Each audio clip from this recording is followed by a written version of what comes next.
રજૂઆત કરવા માટે આવ્યા છે અહીંયાના જે ઈદેર સાહેબ છે એમને, પણ એ પોતે હાજર નથી, એ કઈ ગુમ થઈ ગયા છે. એમને અગાઉ અમે જાણ કરી હતી કે સાહેબ અમે આવતીકાલે તમને 2:30 વાગે આવેદન પત્ર આપશું, અમે રજૂઆત કરવા આપશું, અમારી અરજી આપશું, પણ અમારી અરજી સ્વીકારવા માટે સાહેબ હાજર નથી, કઈ જતા રહ્યા. અમે ગાંધી ચીલા માર્ગે આંદોલન કરશું, પણ અમે જે અમારું જે શહેર વીજકરણ આગળ જે અમારા પૈસા વસૂલાય છે એ વળતર અમે પાછું મેળવશું અને શહેરનું વીજકરણ મેળવીને જ શકશું. જો ઘેર વીજ પહોંચ્યું હોત તો કર્મચારી ગણા હોત તો અમને દર મહિને વીજ બિલ મળવું જોઈએ. એના બદલે આ વખતે 2.5 મહિને વીજ બિલ આપ્યું છે.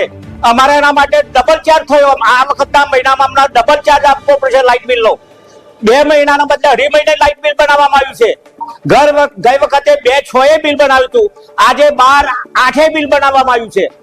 અને અમારા યુનિટ વધી ગયા એટલે મારું 3 ગણું લાઇટ બિલ આવ્યું આ વખતે. તો દર મહિને અમને બિલ મળવું જોઈએ, દર મહિને. અને હમણાં અઠવાડિયા ઉપર પણ આ રજૂઆત કરવામાં આવેલી છે કે દર મહિને બિલ આપવું જોઈએ.